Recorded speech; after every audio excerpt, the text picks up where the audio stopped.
30 साल पुरानी एक ऐसी कंपनी का आईपीओ आया है जो भारत के बड़े बड़े hotels, restaurant, premium designing brand को बोन चाइना क्रॉकरी सप्लाई करती है। सबसे दिलचस्प बात यह है कि आईपीओ आते ही ग्रे मार्केट में करीब 35% से ज्यादा की प्रीमियम देखने को मिल रही है, जबकि कंपनी लगभग 417.58 करोड़ की वैल्यूएशन पर अपना आईपीओ लेकर आ रही है। अब बड़ा सवाल यह है कि क्या यह जीएमपी सिर्फ लिस्टिंग गेन का खेल है या फिर कंपनी के स्ट्रॉन्ग फाइनेंशियल, डिसेंट वैल्यूएशंस और कॉम्पिटिटर के मुकाबले बेहतर ग्रोथ प्रोफाइल की वजह से निवेशकों में इतना उत्साह देखने को मिल रहा है। क्या इस आईपीओ में अप्लाई करके अच्छा मुनाफा कमाया जा सकता है या फिर ऊंचे जीएमपी के चक्कर में निवेशकों को सावधान रहना चाहिए?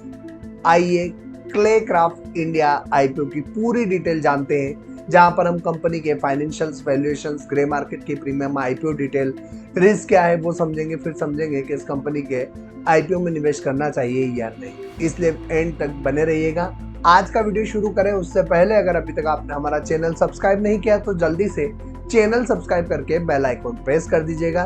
साथ ही साथ वीडियो को लाइक करके अपने दोस्तों के साथ शेयर करना मत भूलिएगा। स्क्रीन पर दिए गए क्यूआर कोड को स्कैन करके आप हमारे व्हाट्सएप चैनल से डायरेक्टली जुड़ सकते हैं, जहां आपको सारे फाइनेंशियल अपडेट और आईपीओ रिलेटेड अपडेट मिलते रहेंगे और हमारा कोई भी वीडियो आपसे मिस नहीं होगा। तो चलिए शुरू करते हैं आज का IPO review. Clay Craft India limited, जिसकी शुरुआत 1994 में हुई थी, कंपनी बोन चाइना क्रॉकरी और सेरेमिक टेबल वेयर के निर्माण में विशेषज्ञता रखती है।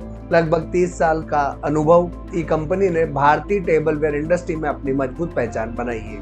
आज कंपनी के पास 5770 से अधिक एसक्यूएस मौजूद है, जो इसे अपने सेक्टर में काफी विविध प्रोडक्ट पोर्टफोलियो प्रदान करते हैं। अब बात करते हैं कंपनी के प्रोडक्ट पोर्टफोलियो की, जहां पर dinnerware sets, mugs, cup and saucers, tea and coffee service sets, platters and accessories, customize corporate product, horeca segment product, यानी कंपनी सिर्फ घरेलू ग्राहकों पर निर्भर नहीं करती बल्कि होटल, रेस्टोरेंट और कैटरिंग इंडस्ट्री को भी सप्लाई करती है। अब समझते हैं होरेका अपॉर्चुनिटी। दोस्तों, होरेका यानी होटल, रेस्टोरेंट और कैटरिंग सेगमेंट भारत में तेजी से बढ़ रहा है।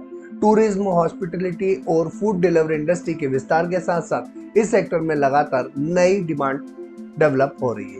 क्ले क्राफ्ट इंडिया ने इस अवसर को पहचानते हुए विशेष रूप से होरेका ग्राहकों के लिए अलग उत्पाद विकसित किए हैं। अगर यह सेगमेंट में तेजी से बढ़ता है तो कंपनी को लंबे समय में इसका बड़ा फायदा मिलता हुआ दिख सकता है। कॉर्पोरेट गिफ्टिंग बिजनेस, कंपनी केवल रिटेल ग्राहकों तक सीमित नहीं है, ये कॉर्पोरेट क्लाइंट्स और इंस्टीट्यूशनल कस्टमर्स के लिए कस्टमाइज सेरेमिक सॉल्यूशंस भी प्रोवाइड करती है। इस बिजनेस मॉडल का फायदा यह है कि कंपनी बड़े ऑर्डर मिलते हैं, जिससे रेवेन्यू विजिबिलिटी बेहतर नजर आती है। कंपनी के अगर हम रेवेन्यू मॉडल की बात करें तो मग सेगमेंट से 39.95%, तो डिनर वेयर से 37.67%, टी एंड कॉफी सर्विसेज से 15.99%, तो प्लेटर एंड एसेसरीज से 2.53% की रेवेन्यू आती है, तो अदर से 3.85% की रेवेन्यू आती है। अगर स्टेट वाइज रेवेन्यू को बाइफरकेट करें तो हरियाणा से 12.82%, राजस्थान से 11.85%, दिल्ली से 11.07%, महाराष्ट्र से 10.81%, जबकि कर्नाटक से 8.60% का रेवेन्यू आता है। तो वहीं पंजाब से 7.17%, उत्तर प्रदेश से 7.15%, तमिलनाडु से 6.08%, गुजरात से 3.86%, तो मध्य प्रदेश से 3.27% का रेवेन्यू आता है। अब बात करते हैं इंडस्ट्री ओवरव्यू की। भारत में प्रीमियम क्रॉकरी और सेरेमिक टेबलवेयर मार्केट लगातार बढ़ रहा है। इसका कारण बढ़ती disposable income, urbanisation, premium lifestyle product की डिमांड, होटल और हॉस्पिटलिटी सेक्टर की ग्रोथ, कॉर्पोरेट गिफ्टिंग मॉडल का विस्तार, इन सभी ट्रेंड से क्ले क्राफ्ट इंडिया जैसी कंपनी को बड़ा फायदा मिलता हुआ दिख। अब बात करते हैं कंपनी के एम्प्लॉय स्ट्रेंथ की। कंपनी के पास 31 मार्च 2026 तक 1392 से अधिक कर्मचारी मौजूद है, जो ये दर्शाता है कि कंपनी ऑपरेशनल स्केल काफी बड़ा है और ये बड़े स्तर पर उत्पादन और वितरण काम करती है। यहाँ हमें ये देखने को मिलता है कि कंपनी एसएमई आईपीओ में जरूर अपना आईपीओ लेकर आ रही है, लेकिन इसकी स्ट्रेंथ काफी हाई। अब बात करते हैं कंपनी की आईपीओ डिटेल की। 17 जून के दिन आईपीओ शुरू होने वाला है, 19 जून तक ओपन रहेगा, 24 जून के दिन टेंटेटिव लिस्टिंग हो सकती है। ₹10 फेस वैल्यू, 193 से 203 रुपीज का प्राइस बैंड, तो 110.11 करोड़ का आईपीओ साइज, जो कि पूरा का पूरा फ्रेश इशू होने वाला है। कोई भी ओएफएस इस आईपीओ में नहीं होने वाला है। बुक बिल्ड इशू टाइप है। एनएससी का एसएमए आईपीओ है, जहां पर मिनिमम लॉट साइज 1200 शेयर्स का होगा और मिनिमम इन्वेस्टमेंट 2 लॉट्स में करना होगा 2400 शेयर्स के लिए, 2,43,600 रुपीज के।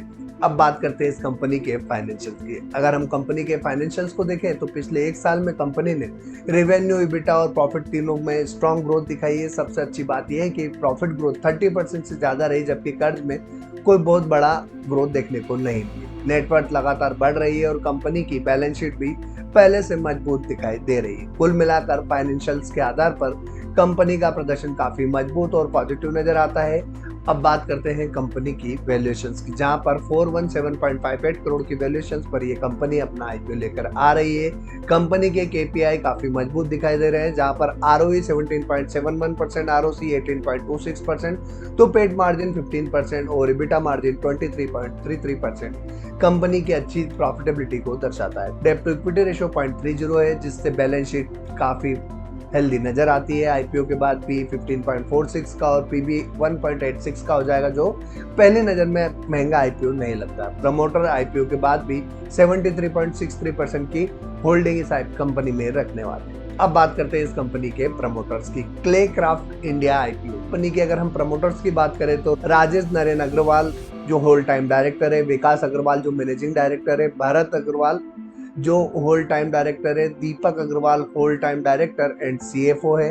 अगर हम इसके प्रमोटर के स्ट्रेंथ की बात करें तो 35+ ईयर का इंडस्ट्री एक्सपीरियंस है। प्रमोटर होल्डिंग काफी स्ट्रांग है और आईपीओ के बाद भी नियंत्रण बरकरार रहेगा। लॉन्ग टर्म कमिटमेंट दिखाई देता है।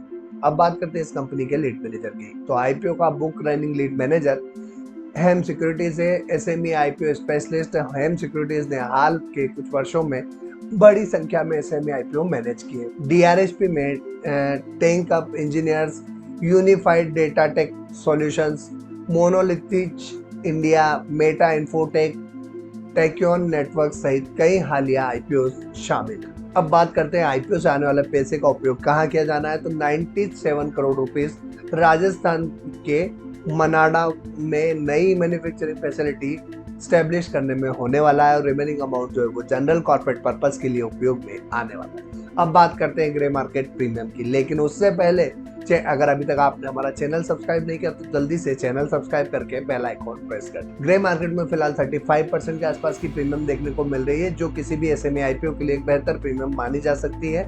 लेकिन दोस्तों याद रखिएगा कि जीएमपी के आधार पर कभी भी किसी आईपीओ में निवेश ना करें, क्योंकि जीएमपी कभी भी बढ़िया कर सकती है। तो इसके लिए हमने कुछ पैरामीटर डिसाइड किए, जिनकी सहायता से आज आप और हम मिलकर इस कंपनी का आईपीओ रिव्यू करने वाले हैं और फिर डिसीजन लेंगे कि इस कंपनी का आईपीओ में निवेश करना है या नहीं। उसके लिए जो सबसे पहले पैरामीटर है वो है वैल्यूएशन। इस कंपनी की वैल्यूएशन डिसेंट लेवल पर दिखाई दे रही है। नंबर 2 पर आता है फाइनेंशियल्स। ओवरऑल कंपनी के फाइनेंशियल स्ट्रॉन्ग और ग्रोथ ओरिएंटेड है और डेब्ट लेवल जो है वो अंडर कंट्रोल नजर आता है। नंबर 3 पर आता है पीयर कंपैरिजन। वर्तमान में इस कंपनी ने अपना किसी भी कॉम्पिटिटर के साथ कंपैरिजन नहीं दिया है। और नंबर 4 पर आता है grey market premium. Grey market में 35% के आसपास की एक अच्छी खासी प्रीमियम देखने को मिल रही है। और नंबर 5 पर आता है मार्केट सेंटिमेंट। ईरान और यूएस के बीच डील होती हुई दिख रही है, जिसका असर मार्केट पर भी होता हुआ दिखा है और मार्केट दिन के दौरान एक अच्छी तेजी के साथ बंद होते हुए। तो ऐसे एनवायरनमेंट में सिलेक्टिव एसएमई आईपीओ में अच्छा पैसा बनना स्टार्ट हो चुका है। इस कंपनी के आईपीओ में भी निवेश किया जा सकता है। लेकिन दोस्तों याद रखिएगा कि आपको मेरे डिसीजन पे अपना कोई भी डिसीजन नहीं लेना है। अपना डिसीजन आप सोच समझकर अपने फाइनेंशियल एडवाइजर से कंसल्ट करके और अपनी फाइनेंशियल कंडीशन देखने के बाद लीजिएगा। दोस्तों आप इस कंपनी के आईपीओ में क्या करने वाले हैं, अप्लाई या फिर अवॉइड, जल्दी से कमेंट में टाइप करके बताइए। वीडियो पसंद आया तो लाइक कीजिएगा, अपने दोस्तों के साथ शेयर करना मत भूलिएगा। आज के लिए इतना ही, फिर मुलाकात होगी एक और कंपनी के आईपीओ रिव्यू और एक और फाइनेंशियल अपडेट के साथ। तब तक के लिए जय हिंद।